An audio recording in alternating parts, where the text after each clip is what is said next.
સુરતના અડાજણ વિસ્તારમાં થયેલી 48 લાખ રૂપિયાની ઘરફોડ ચોરીનો ભેદ માત્ર 2 દિવસમાં ઉકેલી પોલીસે આરોપીને ઝડપી પાડ્યો હતો. સુરતના અડાજણ વિસ્તારમાં ગત 18મી મે 2026ના રોજ 48 લાખ રૂપિયાની ઘરફોડ ચોરીની ગંભીર ઘટના બની હતી.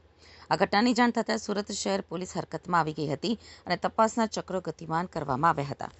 પોલીસની સતર્કતા, ટેકનિકલ સર્વેલન્સ અને ઝડપી તપાસના પરિણામે માત્ર 2 દિવસમાં જ આરોપીની અટકાયત કરવામાં સફળતા મળી હતી. તપાસ દરમિયાન ચોરીમાં ગયેલો સમગ્ર મુદ્દામાલ પણ પોલીસ દ્વારા કબજે કરવામાં આવ્યો હતો. ત્યારબાદ સુરત શહેર પોલીસ દ્વારા 13 તુજકો અર્પણ કાર્યક્રમ અંતર્ગત કાયદાકીય પ્રક્રિયા પૂર્ણ કરી ચોરીમાં ગયેલી સંપૂર્ણ 48 લાખ રૂપિયાની રકમ ફરિયાદીને પરત સોંપવામાં આવી હતી, જેથી તેઓએ પોલીસનો આભાર વ્યક્ત કર્યો હતો.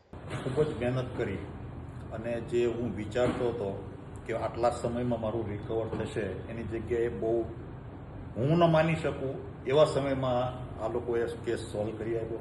એ બદલ એમનો પણ ખૂબ ખૂબ આભાર માનું છું. બીજું કે સાહેબ 18 તારીખ 18/5 મારા ઘરે 1:30 થી 3 વાગે ઇન્સિડન્ટ બન્યો. મારી દીકરીએ 3 ને 5 કે 10 112 પર ફોન કર્યો.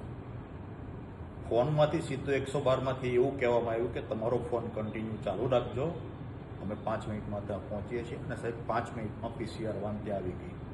પણ એકચ્યુઅલી તો સ્ટ્રેસમાં હતો. સાહેબે મને સાંત્વના આપી, પણ મને વિશ્વાસ નહીં હતો સાહેબ, દિલથી કહું તો એમ. છતાં એમને કીધેલું એ કરી બતાવ્યું. એ બદલ એમનો પણ ખૂબ ખૂબ અભિનંદનને પાત્ર છે એમની ટીમ. એમ કે લોકોમાં એક પોલીસની વર્ષો અગાઉમાં એવું માન્યતા આપણે હતી કે પોલીસ હંમેશા ક્રાઇમ બને પછી લેટ આવતા હોય એમ. પણ મારા કેસમાં હું દિલથી એવું કહી શકું કે તમે જ્યાં સુધી અનુભવ નથી કર્યો પોલીસનો, ત્યાં સુધી તમને ખ્યાલ નથી કે આ લોકો કેટલી સ્પીડમાં ને કેટલું ફ્રેન્ડલી વાતાવરણમાં સરસ કામ કરી આપે છે આપણને. ખૂબ ખૂબ આભાર બધાનો, આપનો અને આપની ટીમનો.